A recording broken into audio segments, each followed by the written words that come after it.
नमस्कार विद्यार्थी मित्रांनो, परिवर्तन बाय अर्षद या आपल्या युट्यूब चॅनलवर आपल्या सगळ्यांचं स्वागत आहे। आज आपण यूपीएससीची मराठी माध्यमामध्ये तयारी करणारे जे विद्यार्थी आहेत त्यांच्यासाठी खूप क्रुशियल असं सेशन घेणार आहे। तर ते सेशन कोणतं विद्यार्थी मित्रांनो नेमकं तर ते म्हणजे मराठी माध्यमाच्या विद्यार्थ्यांसाठी संदर्भ ग्रंथाची यादी। यामध्ये आपण प्रामुख्याने पाहणार आहोत आणि विद्यार्थ्यांना रियालिटी चेक देणार आहोत का खरंच मराठी माध्यमामध्ये संदर्भ ग्रंथ उपलब्ध आहेत का, त्याचबरोबर ते उपलब्ध असतील तर ते कोणते आहेत आणि ते कशा प्रकारे रेफर करावं त्याच्याबद्दल आपण डिस्कस करणार आहे। आणि इथंच आपण थांबणार नाही, तर याच्या पलीकडे जाऊन पण का ज्या विषयांवर संदर्भ ग्रंथ उपलब्ध नाही त्या विषयांसाठी स्वतःचे संदर्भ साहित्य कसं तयार करावं, इंग्रजीच्या तोडीला तोडी देणाऱ्या नोट्स स्वतःच्या कशा तयार करावं याच्याबद्दल पण मी तुम्हाला खूप इझी एक ट्रिक सांगणार आहे। तर तुम्ही हे पूर्ण सेशन शेवटपर्यंत नक्की पाहावं, हेच सगळ्यांना एक रिक्वेस्ट आहे। आणि तत्पूर्वी तुम्हाला सगळ्यांना मला सांगायला आनंद होईल का आपण आपल्या परिवर्तन बाय अर्षद या युट्यूब चॅनलवर नीतिशास्त्र आणि अंतर्गत सुरक्षा या दोन्ही यूपीएससीच्या विषयांची मराठीमध्ये लेक्चर सिरीज कंप्लीट केलेली आहे। तर त्याची लिंक मी डिस्क्रिप्शन बॉक्समध्ये तुम्हाला देत आहे। तर जे विद्यार्थी मराठीमध्ये प्रिपरेशन करतायत त्यांना नीतिशास्त्र आणि अंतर्गत सुरक्षेचे detail lecture free of cost युट्यूबवर अवेलेबल होऊन जाईल आणि आपल्या परिवर्तन मराठी टेलिग्राम ग्रुप चॅनलवर त्याच्या पीपीटीज पीडीएफ पण तुम्हाला सगळ्या भेटून जातील। तर चला करूया आजच्या लेक्चरला सुरुवात। तर जनरली आजचा लेक्चरचं फॉर्मॅट कसं असणार आहे का आपण जे 4 जीएस चे पेपर दिलेत ना त्या जीएस चे वाईज त्या सामान्य अध्ययन पेपर क्रमांकानुसार प्रत्येक विषय पाहणार आहे आणि त्याचं संदर्भ साहित्य उपलब्ध आहे का नाही ते पाहणार आहे। उपलब्ध असेल तर ते कोणतं आणि काय रेफर करावं त्याच्याबद्दल मी सांगणार आहे। आणि त्या गोष्टी संदर्भात जर संदर्भ साहित्य उपलब्ध नसलं त्या विषया संदर्भात तर स्वतःच्या नोट्स कशा बनवायच्या त्याच्याबद्दल मी तुम्हाला थोडी आयडिया देण्याचा प्रयत्न करणार आहे। तर सगळ्यात पहिला जो विषय आपला सामान्य अध्ययन क्रमांक 1, तर याच्यामध्ये सगळ्यात पहिला इतिहास आपण हे करतो। तर इतिहासामध्ये प्रामुख्याने 3 भाग पाडले जातात मुख्य परीक्षेसाठी। ते म्हणजे कोणते तर प्राचीन भारताचा इतिहास, मध्ययुगीन भारताचा इतिहास आणि आधुनिक भारताचा इतिहास। तर याच्या सर्वात प्रथम जर आपल्याला प्राचीन भारताच्या इतिहासासाठी जर काही संदर्भ ग्रंथ पाहायचा असेल तर ते आपल्याला मराठीमध्ये उपलब्ध आहे। तर तुम्ही म्हणताल कोणतं ते उपलब्ध आहे तर ते एन्शंट इंडिया प्राचीन भारत जे के सागरचं पब्लिकेशन आहे त्यांनी काय केलं, R.S. शर्मा जे ओरिजिनल इंग्लिश मीडियमचे मुलं रेफर करतात यूपीएससी साठी त्यांचंच पुस्तक मराठी माध्यमामध्ये ट्रान्सलेट केलंय। तर तुम्ही हे डोळे झाकून चांगल्या प्रकारे व्यवस्थित वापरू शकता तुमच्या अभ्यासासाठी, कारण इंग्रजीला तोडीस तोड देणारे हे पुस्तक आहे, जसंच्या तसं ट्रान्सलेशन केलेलं आहे। तर तुमचा प्राचीन भारताचा बराचसा पार्ट ह्याच्यामधून कव्हर होणार आहे मित्रांनो। पुढचा दुसरा घटक काय इतिहासामधला तो म्हणजे काय मध्ययुगीन भारताचा इतिहास। तर मध्ययुगीन भारताच्या इतिहासामध्ये पण आपल्याला के सागर पब्लिकेशनच एक पुस्तक आहे सतीशचंद्र सरांचं, जे मूळ लेखक आहेत जे इंग्लिश मीडियमचे मुलं रेफर करतात, medieval history of India bye Satish Chandra, त्याचंच ट्रान्सलेशन के सागर पब्लिकेशनने आपल्याला केलेलं दिसतंय। तर हे एक तुम्हाला ऑथेंटिक सोर्स आहे।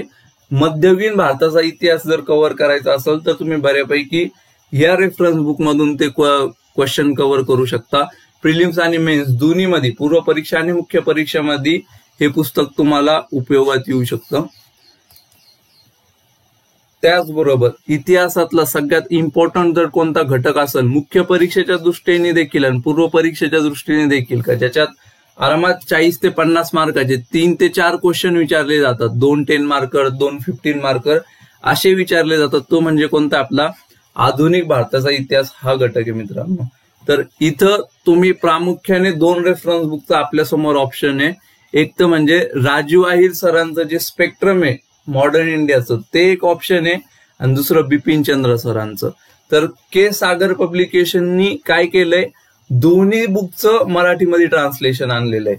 मॉडर्न इंडिया बिपिन चंद्र सरांचं तर ऑलरेडी आणलेलंच आहे आणि माझ्या नुकतंच ऐकण्यात आलंय का त्यांनी स्पेक्ट्रम ह्या बुकचं पण त्यांनी मराठीमध्ये ट्रान्सलेशन आणलेलं आहे। तर एकदा तुम्ही ते क्रॉस चेक करून घ्या तुमच्या जवळच्या शॉपमध्ये जाऊन। पण स्पेक्ट्रम जर मराठीमध्ये उपलब्ध असेल ना मित्रांनो, तर तुम्ही 100% हेच रेफरन्स बुक यूज करा. कारण जर बिपिनचंद्र आणि modern history of India by Spectrum Rajiv Ahir sir यांचं जर ह्याच्यामध्ये कम्पेअर केलं, तर या राजीव अहिर सरांच्या पुस्तकामध्ये मेन्स पर्स्पेक्टिव्हनी पण गोष्टी खूप कॉम्प्रिहेन्सिव्हली कव्हर दिल्यात. जे म्हणतात ना, कारण आणि परिणाम कशा प्रकारे एक्सप्लेन करायचे एखाद्या घटकाचे, असहकार चळवळीचे उदयाचे कारण काय, त्याचे परिणाम काय झाले, कोणत्या कोणत्या समूहाला, महिलांवर त्यांचा काय परिणाम झाला, विद्यार्थ्यांवर काय परिणाम झाला, अल्पसंख्याकांवर काय परिणाम झाला, असं इन डिटेल याच्यामध्ये डिस्कस केलेलं आहे. त्याचबरोबर पूर्व परीक्षेला धरून पण खूप छान फॅक्च्युअल गोष्टी याच्यामध्ये दिलेल्या आहे इतिहासासाठी. तर आपण आधुनिक भारताचा इतिहास हा स्पेक्ट्रम बाय राजीव अहिर यांचं जर मराठी ट्रान्सलेशन बुक असेल तर त्याच्यामधून करू शकतो. दुसरं ऑप्शन आपल्या समोर बिपिनचंद्र सरांचा मॉडर्न इंडिया हे पुस्तक आहे. तर अशा प्रकारे आपण सामान्य ज्ञान भाग 1 मधला इतिहास हा कॉम्प्रिहेन्सिव्हली मराठी मीडियम मध्ये कव्हर अप करू शकतो. मराठी मीडियम मध्ये ऑलमोस्ट बरेचसे जे इंग्लिशचे रेफरन्स आहेत त्याचं ट्रान्सलेशन आपल्याला केलेलं दिसतंय. याच्या पुढचा जो दुसरा आणि महत्वपूर्ण घटक आहे मित्रांनो, सामान्य अध्ययन क्रमांक 1 मधला, ज्याचं दिवसेंदिवस महत्व वाढत चाललंय, खास करून मुख्य परीक्षेसाठी ऑलमोस्ट तो 100 मार्काला तो घटक विचारला जातोय. आणि तुलनेने आपण त्याला थोडं दुर्लक्ष करतो अभ्यास करताना. हा ठीक आहे, भूगोल आहे, एवढं काय विचारलं जाईल. पण मागच्या 2 वर्षाचा 2022 आणि 2023च्या मुख्य परीक्षेचा ट्रेंड पाहता भूगोलाचं, जॉग्रफीचं महत्व आपल्याला वाढताना दिसतंय. आणि ह्याच्यामध्ये जर तुम्ही मला विचारताल का सर मराठीमध्ये कोणतं रेफरन्स करावं, मराठीमध्ये संदर्भ साहित्य उपलब्ध आहे का, तर मी म्हणून तुम्हाला डोळे झाकून आपले स्टेट बोर्डचे 5वी ते 12वीचे पुस्तक करा. खूप क्वालिटी मटेरियल आहे त्याच्यामध्ये. तुम्ही फक्त एक करू शकता का, जे स्टेट रिलेटेड पुस्तक आहेत महाराष्ट्राचे झाले ना तेवढं स्किप करा, पण भारताचा आणि जगाचा जेवढा भूगोल त्याच्यामध्ये दिलाय ना, नाही तर पूर्ण फिजिकल जिओग्राफी जेवढं दिलंय, प्राकृतिक भूगोल तेवढा इन डिटेल करा. खूप क्वालिटीचे पुस्तक आहेत, पण काय म्हणतात, जे आपलं असतं ना त्याची आपल्याला किंमत नसते. आपले स्टेट बोर्डचे भूगोलचे एवढे सुंदर पुस्तक आहेत, पण आपल्यालाच त्याची कदर राहत नाही. तर भूगोलसाठी तुम्ही स्टेट बोर्ड एवढंच पुस्तक करा. मग तुम्ही म्हणता सर इज इट इनफ, हे पुरेसं आहे का, फक्त स्टेट बोर्डवर आम्ही युपीएससीचं भूगोल टॅकल करणार का, पूर्ण पुरेसं आहे. म्हणजे तुम्ही इंग्लिश मिडियम वाल्यांचं जरी पाहताल तर इंग्लिश मिडियम वाले जिओग्राफीसाठी असं काही खूप मोठं रॉकेट सायन्स लावत नाही. ते जनरली 11वी 12वीचे एनसीईआरटी वाचतात. तर तुम्ही त्याच्या जागी काय करू राहिलात, तुम्ही स्टेट बोर्डचे 11वी 12वीचे नाही तर 5वी ते 12वीचे पुस्तक वाचू राहिलात, बस, बाकी काहीच फरक नाहीये. तर तुम्हाला भूगोलसाठी स्टेट बोर्डचे खूप दर्जेदार पुस्तक अवेलेबल आहेत, ते पुस्तकं व्यवस्थित वाचून काढा. त्याच्यातून तुम्हाला भूगोलचा खूप सुंदर मराठी शब्दसंग्रह भेटू शकतो. तर अशा प्रकारे तुम्ही भूगोलला पण टॅकल करू शकता. तिसरा आणि महत्वपूर्ण जो घटक आहे भारतीय समाज, जो सामान्य म्हणतात ना पेपर क्रमांक 1 मधला, तो म्हणजे कोणता आहे, भारतीय समाज आणि इंडियन सोसायटी. मी तुम्हाला अगोदरच म्हणलो होतो मित्रांनो, मी तुम्हाला रेफरन्स बुक बद्दल रियालिटी चेक देणार आहे. मी तुम्हाला पॉलिश लावायचं काम नाही करणार, मी तुम्हाला फसवायचं काम नाही करणार. मी बाकीच्या क्लासेस सारखं तुम्हाला नाही सांगणार का मराठीमध्ये सगळं संदर्भ साहित्य उपलब्ध आहे, तर आम्ही तुम्हाला प्रोव्हाइड करून तुम्ही आमच्याकडे येऊन जा आणि तुमच्याकडून मग लाखोच्या गडगंज फीज लुबाडून घ्यायच्या आणि नंतर तुम्हाला वाऱ्यावर सोडून द्यायचं, हे आपण नाही करणार. मी तुम्हाला अगोदरच सेशनला स्टार्टिंगला सांगताना काय म्हणलो होतो का, हे सेशन तुम्हाला संदर्भ साहित्यांबद्दल रियालिटी चेक देणारं पण सेशन ठरणार आहे. तर ह्याच्यात आता मी तुम्हाला रियालिटी चेक काय दिला का, हा ठीक आहे, इतिहासासाठी आणि भूगोलसाठी तुमचे संदर्भ साहित्य उपलब्ध आहे, पण रियालिटी काय आहे का, इंडियन सोसायटीसाठी खरंच आपल्या इथं दर्जेदार साहित्य अजून उपलब्ध झालेलं नाहीये मराठी माध्यमामध्ये. याच्यामध्ये तुम्ही ऍटमॅक्स काय करू शकता, 11वी 12वीचं सोशोलॉजीचं वगैरे असं जे पुस्तक आहेत समाजशास्त्राचे, ते एक रेफरन्स म्हणून पाहू शकता का तुम्हाला नेमकं भारतीय समाज, इंडियन सोसायटीमध्ये आपण नेमकं शिकतो काय याचा एक अंदाज येण्यासाठी तुम्ही रफली पहा. असं हार्ड अँड फास्ट रूल नाही का तुम्ही हे पुस्तक रेफरच करा, पण तुम्ही अंदाज घेण्यासाठी त्याला एक नजर मारू शकता या पुस्तकांवरून. काही नाही, महाराष्ट्र स्टेट बोर्डचं जे बोर्ड आहे आपलं, त्याच्यावर तुम्ही जायचंय, त्याचं ऑफिशियल पुस्तक वेबसाईटवरून पुस्तक डाउनलोड करून घ्यायचे आणि पीडीएफ मध्येच चाळत राहायचं का काय दिलंय काय नाही. खास पैसे खर्च करून पुस्तक पाहू नका. तर अशा प्रकारे तुम्ही ह्या विषयाचा आढावा घेऊ शकता का नेमकं काय असतं याच्यामध्ये. आणि प्रिपरेशन करायची असेल ना मित्रांनो, तर आता मी तुम्हाला एक ट्रिक सांगणार आहे, नाही तर एक पद्धत सांगणार आहे का मराठीमध्ये ज्या गोष्टीबद्दल साहित्य उपलब्ध नाहीये, संदर्भ साहित्य, त्यांची तयारी कशी करायची. तर आता जे सांगणार आहे ना, पुढे पण बरेच असे विषय येणार आहेत का ज्याच्यामध्ये संदर्भ साहित्य उपलब्ध नाही. तर ही ट्रिक आणि टेक्निक तुम्ही त्या सगळ्या घटकांना लागू करायची का ते कसे प्रिपेअर करायचे. तर काय ती नेमकी टेक्निक नाही तर ट्रिक मित्रांनो, तर सगळ्यात सिंपल आहे. तर तुम्हाला भारतीय समाज दिलाय ना, तर तुम्हाला युपीएससीने सिलेबस प्रोव्हाइड केलेला आहे. तर त्या सिलेबसचे काय करायचे टॉपिक्स पाहिजे. तर त्याच्यामध्ये बरेच वेगवेगळे सिलेबसचे टॉपिक आहेत, कास्ट सिस्टम, रिजनलिझम वगैरे. आपल्याला असे टॉपिक पाहायला मिळतात, वुमन रिलेटेड टॉपिक वगैरे पाहायला मिळतात. तर तुम्ही काय करायचं त्याच्यामध्ये, जर तुम्हाला फॉर एक्झाम्पल रिजनलिझम टॉपिक दिसतोय युपीएससीच्या सिलेबसमध्ये, यालाच आपण काय म्हणतो मराठीमध्ये प्रादेशिकतावाद, तर प्रादेशिकवाद दोन्ही शब्द वापरू शकता तुम्ही, बरोबर. तर मग तुम्ही काय करायचं का हा टॉपिक उचलायचा रिजनलिझम आणि सरळ गुगलवर जाऊन त्याला सर्च करायचं. आता याच्यात पण एक गोष्ट आहे मित्रांनो, गुगलवर सर्च करणं युपीएससी साठी ही पण एक कला आहे. तुम्ही डायरेक्टली सर्च करताल तर तुम्हाला सगळ्या जगाचं मटेरियल आणि ज्ञान आर्टिकल तिथं तुम्हाला येऊन जातील. पण आपल्याला काय पाहिजे, आपल्याला फक्त युपीएससीला जे रिलेव्हंट आहे तेवढेच आर्टिकल तिथं पाहिजे. तर मग अशा वेळेस काय करायचं, सर्च करताना काय करायचं, रिजनलिझम किंवा तुम्हाला जो पण टॉपिक सर्च करायचा ना तो तर टाकायचाच, पण त्याच्यासोबत काय शब्द ऍड करून टाकायचा, युपीएससी, रिजनलिझम युपीएससी. तुम्हाला कास्ट सिस्टम, जाती व्यवस्थेबद्दल काही सर्च करायचं असेल ना तर काय टाकणार तुम्ही, कास्ट सिस्टम युपीएससी. अशा प्रकारे गुगलवर सर्च करायचं, जेणेकरून काय होईल तुमच्या समोर खूप लिमिटेड गोष्टी येतील का हा तुम्हाला हेच 3-4 आर्टिकल पाहिजेत. तुम्ही जेव्हा असं काही सर्च करताल ना तर तुमच्या समोर काय गोष्ट ओपन होतील तिथं गुगलवर, तुम्हाला इंग्लिश मिडियमचे जे टॉपचे 3-4 क्लासचं मटेरियल आहे ना ते तुमच्या समोर ओपन होईल. दृष्टी आयएस झालं, जीएस कोड झालं, व्हिजनचं जर असेल तर काही, तर अशा प्रकारे ते इंग्लिश मिडियमचं तुमचं ओपन होईल. तर तुम्ही काय करायचं मग, ते इंग्लिश मिडियमचं आर्टिकल ओपन करायचं, दृष्टीचं वगैरे कोणतं पण असेल, त्याच्यामध्ये तुम्हाला इन डिटेल त्या प्रादेशिकतावादाबद्दल इंग्लिशमध्ये माहिती दिली असेल तर एकदा ते वाचून काढायचं, त्याच्यावरून नजर फिरवून काढायची आणि सरळ काय करायचं, त्या आर्टिकलला तिथून कॉपी करायचं आणि गुगल ट्रान्सलेटरवर जाऊन काय करायचं, पेस्ट करायचं. तर त्याच्यामुळं काय होईल का ते पूर्ण आर्टिकल जे इंग्रजीमध्ये होतं ना ते तुम्हाला मराठीमध्ये भाषांतरित करून भेटेल. अशा प्रकारे जे इंग्लिशचाच कॉन्टेंट आहे तोच तुम्हाला मराठीत उपलब्ध व्हायला मदत होऊन जाईल. म्हणजे तुमचा इंग्लिशच्या तोड मराठी कॉन्टेंट अशा प्रकारे तुम्हाला उपलब्ध होऊ शकतो.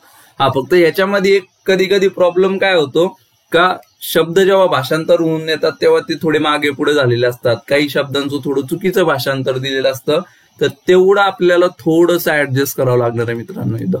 पण ट्रस्ट मी, जर तुम्ही अशा प्रकारे एक्सरसाइज केली ना तर तुमच्या स्वतःच्या मराठीच्या दर्जेदार नोट्स तर बनतीलच, पण तुम्ही स्वतःहून जेव्हा वाचताय, त्या नोट्स कॉपी पेस्ट करताय, त्याचं ट्रान्सलेशन करताय ना, तर त्या घटकाबद्दल तुम्हाला प्रचंड त्या टॉपिकवर तुमचं प्रभुत्व येऊन जाईल, प्रचंड तुमची त्या टॉपिकवर काय होऊन जाईल, कमांड येऊन जाईल आणि तुमचा अभ्यास अजून इन डिटेल होऊन जाईल. ही प्रक्रिया जरी थोडी वेळ खाणारी असली, थोडी फ्रस्ट्रेट करणारी असली ना, तर लॉंग टर्म मध्ये त्या संकल्पना क्लिअर करण्यासाठी तुम्हाला खूप जास्त मदत करणारी मित्रांनो. तर अशा प्रकारे भारतीय समाज ह्या घटकावर युपी म्हणजे मराठीमध्ये संदर्भ साहित्य प्रॉपर उपलब्ध नाहीये, तर तुम्ही स्वतःचं संदर्भ साहित्य तयार करू शकता अशा प्रकारे. दुसरं आता जे पाहिलं आपण ते पेपर 1 चे कॉम्प्रिहेन्सिव्हली सगळे सोर्सेस पाहिले, याच्या पलीकडे शक्यतो तुम्हाला काही पाहण्याची गरज पडणार नाही. आता आपण काय करणार आहे, GS2 सामान्य अध्ययन पेपर क्रमांक 2 ह्याचे प्रामुख्याने घटक पाहणार आहात. तर ह्याच्यात मला तर सगळ्यात पहिली एकच तुम्हाला क्लॅरिटी द्यायची आहे का, फक्त पॉलिटी म्हणजे सामान्य अध्ययन पेपर क्रमांक 2 नसतो, तर त्याच्यामध्ये इतर घटक पण असतात, पॉलिटी पण असतो, त्याच्यानंतर शासन गव्हर्नन्स हा टॉपिक देखील आहे, त्याच्या पुढं सामाजिक न्याय हा टॉपिक देखील आहे आणि आंतरराष्ट्रीय संबंध हे टॉपिक देखील आहे. बऱ्याचशा लोकांमध्ये गैरसमज आहे. इव्हन इंग्लिश मीडियम वाल्यांना पण क्लासेस वाले असं उल्लू बनवतात ना का तुम्ही पॉलिटीचं एम लक्ष्मीकांत करून टाका, तुमचं सामान्य अध्ययन पेपर क्रमांक 2 पूर्ण होऊन जाईल किंवा तुमचं GS2 एकदम कम्प्लीट होऊन जाईल, तुम्हाला बाकीचं काही करायचीच गरज नाही. पण तुम्ही फक्त एम लक्ष्मीकांत करून जाताल ना तर 20 पैकी हार्डली 3 ते 4 क्वेश्चन मुख्य परीक्षेला तुमचे टॅकल होतील. बाकीचे 15 ते 16 क्वेश्चन ह्या 3 पार्ट मधून आलेले असतात, ते तुम्हाला सॉल्व्हच करता येणार नाही. तर ह्याच्यासाठी आपण GS पेपर क्रमांक 2चा पूर्ण आवाका समजून घेणं गरजेचं आहे. इव्हन मी एक स्पेशल स्ट्रॅटेजी सेशन पण घेणार आहे त्याच्यावर GS2 वर, का हे 4ही विषयाचा अभ्यास कसा करायला पाहिजे मराठीच्या विद्यार्थ्यांनी.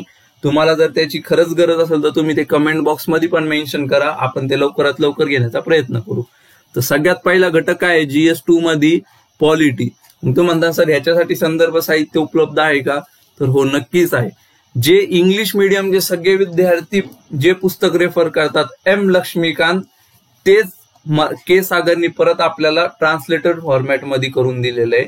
तर पुन्हा एकदा इंग्रजीला तोडीसतोड तुम्हाला इथं मराठी संदर्भ साहित्य उपलब्ध आहे. आता तुम्हाला बऱ्याच वेळा मी म्हणताना दिसन का सर के सागर पब्लिकेशनचं उपलब्ध आहे. मग तुम्हाला वाटतं सर तुम्ही काय त्यांची जाहिरात करण्यासाठी काही कमिशन घेतलंय का, प्रमोशन करताय का? त्यांचं प्रमोशन नाही करत आहे. रियालिटी हीच आहे का त्यांनी पुढाकार घेऊन या बऱ्याचशा संदर्भ साहित्यांचं भाषांतर करून आलंय. माझा ह्याच्यात वैयक्तिक काही स्वार्थ नाहीये, पण जे बेस्ट रिसोर्सेस उपलब्ध आहेत ना मी तुम्हाला ते सांगण्याचा प्रयत्न करतोय. तर याच्यामध्ये इंडियन पॉलिटी तुम्हाला काहीच गरज नाही, हे एम लक्ष्मीकांत तुम्ही मराठी माध्यमात रेफर करू शकता. अगेन याच्यामध्ये काय दुसरा महत्वाचा घटक आहे शासन आणि सामाजिक न्याय, जो आपण म्हणतो governance and social justice. Again याच्यामध्ये काय प्रॉब्लेम आहे? संदर्भ साहित्य उपलब्ध नाही मराठीमध्ये. इव्हन इंग्लिशमध्ये पण या टॉपिकवर दर्जेदार संदर्भ साहित्य अजून उपलब्ध नाहीये. तर मग इथं तुम्ही काय करणार? सेम जे मी तुम्हाला इंडियन सोसायटी साठी जी गोष्ट करायला सांगितली ना, सिलेबस मधून काय करायचा? टॉपिक उचलायचा, गुगलवर सर्च करायचा, तिथून जे 3-4 क्लासचे टॉपचं तुम्हाला नोट एखादी दिसल ती घ्यायची, ती गुगल ट्रान्सलेटरवर ट्रान्सलेट करून स्वतःच्या नोट्स तयार करायच्या. काही नाही मित्रांनो, असं ऐकून वाटतं का खूप अवघड आहे वगैरे, पण तुम्ही ह्या घटकासाठी जर 8 ते 10 दिवस जरी वेळ दिला तर तुमच्या स्वतःचे नोट्स तयार झालेले असतात. इंडियन सोसायटीचे जे घटक आहे 7-8 टॉपिक आहे हार्डली, ते तुम्ही 10 दिवस वेळ देऊन जरी ट्रान्सलेट करत बसले तरी तुमचं आरामात कम्प्लीट होतंय. त्याच्यानंतर तुम्हाला परत म्हणण्याची गरज नाही पडणार का मला माझं मराठी साहित्य नाहीये भारतीय समाज या घटकासाठी, मग मी काय करू?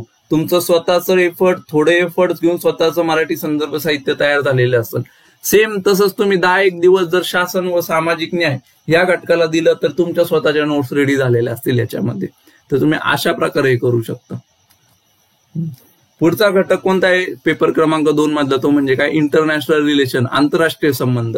याच्यामध्ये तर एक गोष्ट मी अगोदर क्लिअरली सांगतो मित्रांनो, तुम्ही आता जास्त काही ह्याचं पाहूच नका, कारण जनरली आंतरराष्ट्रीय संबंधाचे जे क्वेश्चन येतात ना मुख्य परीक्षेमध्ये, तर ते कसे असतात? खूप चालू घडामोडीवर आधारित असतात आणि खूप जास्त डायनॅमिक असतात. तर अशा वेळेस तुम्ही काय करा का आता याचं काही बघू नका, तुम्ही न्यूजपेपर वगैरे वाचताय ना, लोकसत्ता वगैरे, नाही तर तुमचा जो पण आहे त्याच्यामध्ये काय चालू घडामोडी चालली, हा ठीक आहे, इस्रायल हमासचं युद्ध चालू आहे त्याच्यावर पहा, रशिया युक्रेन वॉरचं पहा, ते फक्त वाचत चला. ह्याच्यासाठी सध्या तरी स्पेशल काही गोष्ट करू नका, कारण प्रॉब्लेम काय होईल, तुम्ही आता याच्यावर नोट्स बनवल्या नाही तर आता याचं काही संदर्भ साहित्य वाचायला घेतलं तर तुम्ही ज्या वर्षी मेन्स देणार आहे पुढच्या वर्षीची किंवा आज 2 वर्षानंतरची, तेव्हा हे सगळ्या गोष्टी काय झाल्या असन, इररिलेव्हंट झालेल्या असतील. कारण पेपर हा डायनामिक आहे, चालू घडामोडीवर आधारित आहे. त्या पर्टिक्युलर 4-5 महिन्यात किंवा त्या 7-8 महिन्यात काय घडलेलं आहे ना त्याच्यावर तुम्हाला प्रश्न विचारलेले असतील. तर सध्या हा टॉपिक तुम्ही जरा मागं जरी ठेवला तरी काही हरकत नाही. खूप चांगला इनपुट आउटपुट रेशो देणारा टॉपिक आहे, पण हे तुम्ही मुख्य परीक्षेच्या वेळेस ऐनवेळी प्रिपेअर करायचंय. ते पण कुठं करायचं? एखादं इंग्लिशचं मॅगझिन घ्या, व्हिजन वगैरे, त्याच्यात त्यांनी चांगलं दिलेलं असतं. व्हिजन मेन्स 365 म्हणून आलेलं असतं, त्याच्यामधून थोडं पाहून घ्यायचं, थोडंफार ट्रान्सलेट करण्याचा प्रयत्न करायचा. तिथून हा टॉपिक तुमचा कॉम्प्रिहेन्सिव्हली पूर्ण होऊन जाईल. पण मी तुम्हाला एकच सजेस्ट करील, आता हा टॉपिक जरा तुम्ही स्किप करा. याच्या पुढे आता आपण सामान्य अध्ययन 2 पण पूर्ण डिटेलमध्ये पाहिलंय. आता सामान्य अध्ययन पेपर क्रमांक 3 मध्ये आपण पाहणार आहोत का काय प्रामुख्याने आपल्याला रिसोर्सेस वापरायचे. तर त्याच्यात पहिला आणि मुख्य घटक कोणता आहे, तो म्हणजे काय, भारतीय अर्थव्यवस्था. तर ह्याच्यासाठी मराठी संदर्भ साहित्य तुम्ही कोणतं वापरू शकता, तर प्रामुख्याने काय, एक पहिलं रेफरन्स आहे कोणतं, रंजन कोळंबे सरांचं भारतीय अर्थव्यवस्था म्हणून, ते बुक तुम्ही रेफर करू शकता. खूप छान प्रकारे त्याच्यात कन्सेप्च्युअल क्लॅरिटी दिलेली आहे. त्याचबरोबर दुसरं एक रेफरन्स बुक यूज करू शकता तुम्ही इथं, ते म्हणजे कोणतं आहे, एक देसले सरांचं पुस्तक पण खूप जण रेफर करतात, देसले. तर त्यांचं बुक पण तुम्ही अर्थशास्त्रासाठी रेफर करू शकता. आपण बरेच जण म्हणतात का ते खूप 2 भाग आहेत, खूप बल्की आहे, त्याच्यामध्ये डाटा फॅक्ट्स खूप जास्त दिलेले आहेत. तर हे मी तुमच्यावर सोडतो, या 2 पैकी तुम्ही अर्थव्यवस्थेसाठी कोणतं पण पुस्तक रेफर करू शकता. बरेचसे लोक इंग्लिशवाले ते रमेश सिंग वगैरे रेफर करतात, पण मला त्या पुस्तकांपेक्षा हे 2 पुस्तकं कधी पण सरस वाटतात. तर तुम्ही हे मराठी माध्यमामध्ये व्यवस्थित तयार करू शकता. पुढचा घटक कोणता आहे आपला जीएस पेपर 3 मधला, तो म्हणजे कोणता, पर्यावरण व पारिस्थितिकी, एन्व्हायरमेंट अँड इकॉलॉजी म्हणून. याच्यामध्ये मित्रांनो डोळे झाकून तुम्ही डॉक्टर तुषार घोटपडे सरांचं बुक रेफर करा. दुसरं काहीच पाहण्याची गरज नाही. म्हणजे इव्हन इंग्रजीमध्ये पण ह्या लेवलचं, ह्या क्वालिटीचं पुस्तक अवेलेबल नाही. एवढं सुंदर हे पुस्तक त्या सरांनी लिहिलेलं आहे. तुम्ही मला जर इव्हन एखादं, मी तर किती इंग्लिश मिडियमच्या स्टुडंटला पण हे पुस्तक रेफर करायला सांगतो का तुम्ही शंकर IAS ह्याच्यामध्ये जर मला चॉईस दिली, जे मोस्टली इंग्लिश मिडियमचे स्टुडंट यूज करतात शंकर IAS वगैरे, तर मी डोळे झाकून हे पुस्तक रेफर करायला सुरू करेन. एवढं चांगल्या प्रकारे त्यांनी ते जैवविविधता वगैरे हे घटक व्यवस्थित कव्हर करून घेतलेले. तर अशा प्रकारे पर्यावरणाला पण तुम्हाला तोडीस तोड चांगलं दर्जेदार मराठी पुस्तक आहे. याच्या पुढे 2 घटक कोणते आहेत, अंतर्गत सुरक्षा आणि आपत्ती व्यवस्थापन. ह्या 2 घटकांवर मित्रांनो शक्यतो जास्त मटेरियल अवेलेबल नाहीये. पण अंतर्गत सुरक्षेसाठी एक पॉझिटिव्ह गोष्ट काय का, आपण ऑलरेडी आपल्या युट्यूब चॅनलवर इन डिटेल अंतर्गत सुरक्षेची लेक्चर सिरीज घेतलेली आहे. त्याची लिंक मी तुम्हाला डिस्क्रिप्शन बॉक्समध्ये देतो. तर तुम्ही डिटेलमध्ये जाऊन ते आपले 9 ते 10 लेक्चर आहे, हार्डली 1-1 तासाचे. तुम्ही 3 ते 4 दिवस जरी ते लेक्चर पाहून काढले तर तुम्हाला अंतर्गत सुरक्षा एकदम क्लिअर झालेलं असेल आणि त्याच्यात तुमचे 50 मार्क मुख्य परीक्षेसाठी एकदम पक्के झालेले असतील. आणि खूप प्रेडिक्टेबल क्वेश्चन येतात. आपण आपल्या लेक्चर सिरीज मध्ये PYQ वगैरे पण त्याच्यावर चांगल्या प्रकारे कॉम्प्रिहेन्सिव्हली डिस्कस करून घेतलेले आहेत. तर तुम्ही अंतर्गत सुरक्षा मराठीमध्ये आपल्या युट्यूब चॅनलवरून इन डिटेल कम्प्लीट करू शकता. आपत्ती व्यवस्थापन तुलनेने थोडा कमी महत्वाचा विषय, 1 ते 2 प्रश्न विचारले जातात त्याच्यावर. तर ह्याला तुम्ही जेव्हा तुम्हाला वेळ शिल्लक राहील बाकी सगळे GS कम्प्लीट झाल्यानंतर, तेव्हा आरामात स्वतःचे नोट्स बनवा. जो सिलेबसचा टॉपिक दिलाय त्याला गुगलवर सर्च करून आणि ट्रान्सलेट करून स्वतःचे नोट्स बनवा. तर अशा प्रकारे तुम्ही GS 3 पण कॉम्प्रिहेन्सिव्हली कव्हर करू शकता. याच्या पुढचा जो टॉपिक आहे, जो विज्ञान आणि तंत्रज्ञान आहे, याच्यात मराठीत संदर्भ साहित्य जास्त उपलब्ध नाहीये. इव्हन इंग्लिशमध्ये पण ह्याच्यावर काही चांगलं संदर्भ साहित्य अजून उपलब्ध नाहीये. कारण काय आहे, याचं कारण आहे या विषयाचं स्वरूप जे UPSC विचारते ना, ते खूप जास्त डायनॅमिक विचारते. मग त्या डायनॅमिक मुळे काय होऊन जातं का, एखादं संदर्भ साहित्य आलं जरी असलं ते ह्या वर्षी जर आलं तर ते पुढच्या वर्षीच्या एक्झामसाठी इररिलेव्हंट होऊन जातं. ते पुढच्या वर्षीच्या एक्झामसाठी जास्त उपयोगाचं राहत नाही. त्याच्यामुळे आपल्याला पण काय करायचंय, संदर्भ साहित्य जास्त वाचायचं नाहीये. आपलं करंट अफेअर्स मधून जेवढं कव्हर होतंय ते प्रामुख्याने करत चालायचं याच्यामध्ये. पुढचा आणि सगळ्यात महत्वाचा म्हणजे सामान्य अध्ययन पेपर क्रमांक 4, तो म्हणजे कोणता आहे, नीतिशास्त्र. मित्रांनो, पूर्ण UPSC मध्ये जर सगळ्यात जास्त इनपुट आउटपुट रेशो जर कोणत्या विषयाचा असेल, सगळ्यात कमी मेहनतीमध्ये सगळ्यात जास्त फळ देणारा कोणता विषय असेल निबंधानंतर, तर तो कोणता आहे मित्रांनो, नीतिशास्त्र.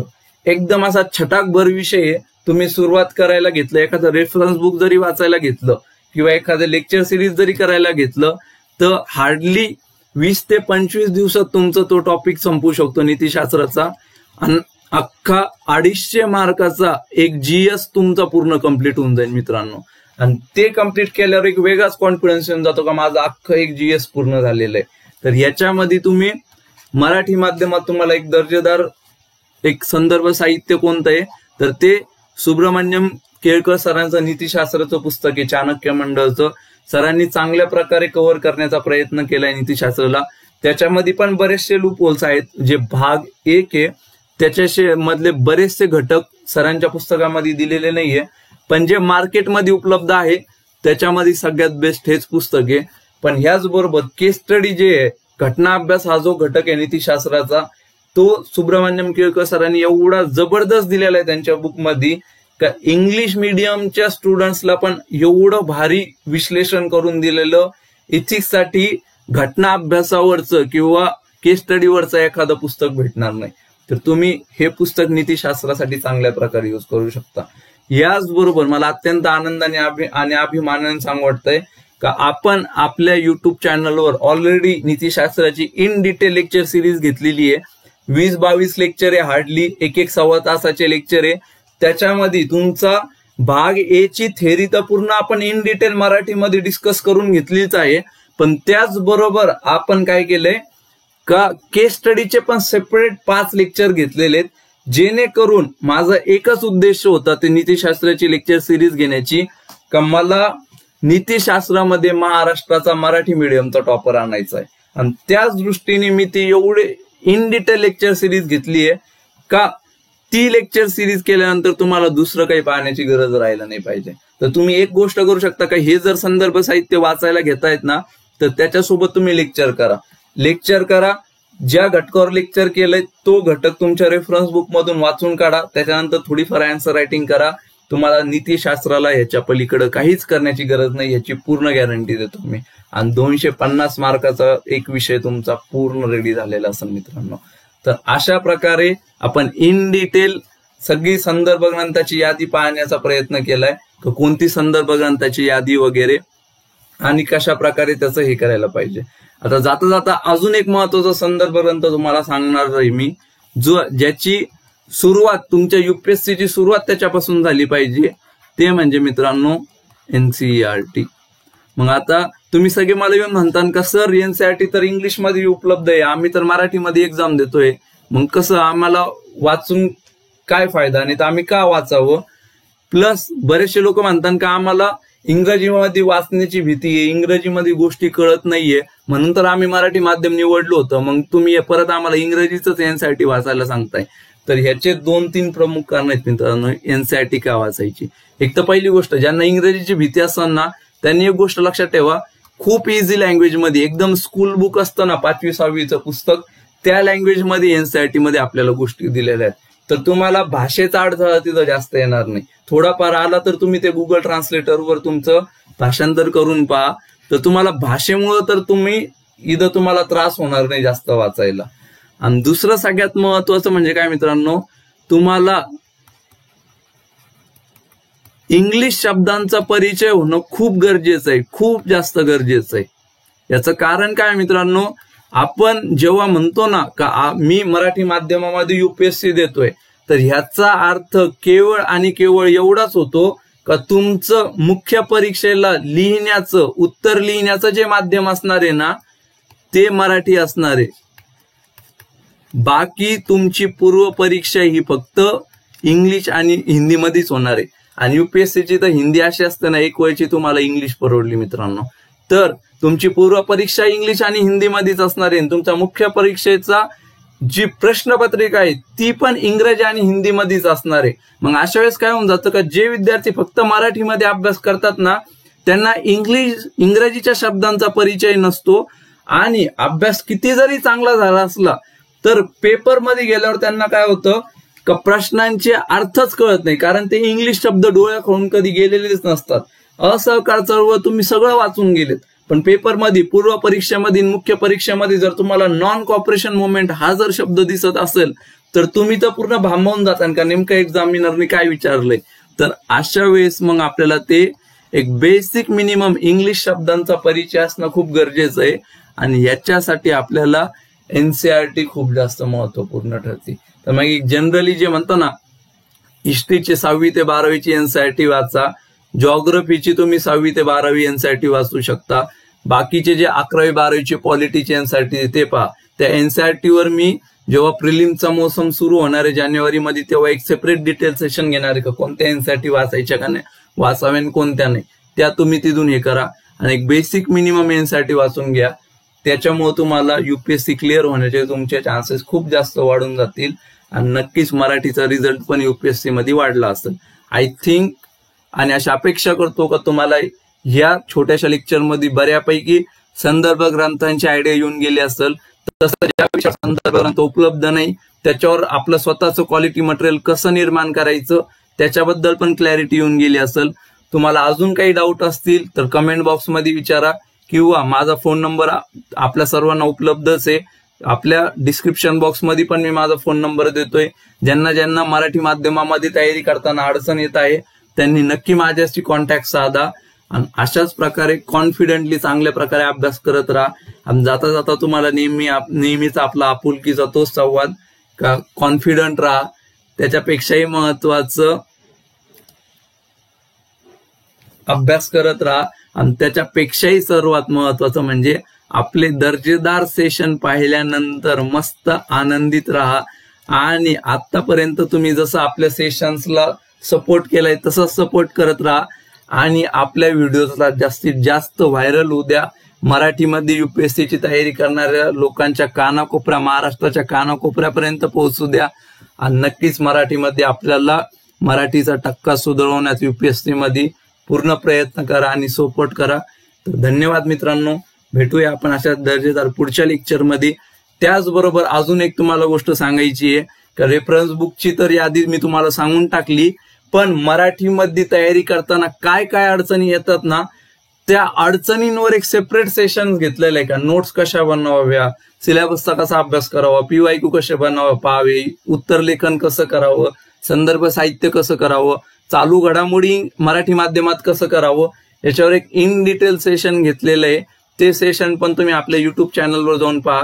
त्याची लिंक पण मी डिस्क्रिप्शन बॉक्समध्ये देत आहे. तिथून तुम्ही ते सेशन पण नक्की पाहून घ्या. आणि अशा प्रकारे चांगल्या ह्याच्यात मराठीची जोरदार तयारी करत राहा. भेटूया पुढच्याच अशा क्वालिटी आणि दर्जेदार लेक्चरमध्ये. धन्यवाद मित्रांनो.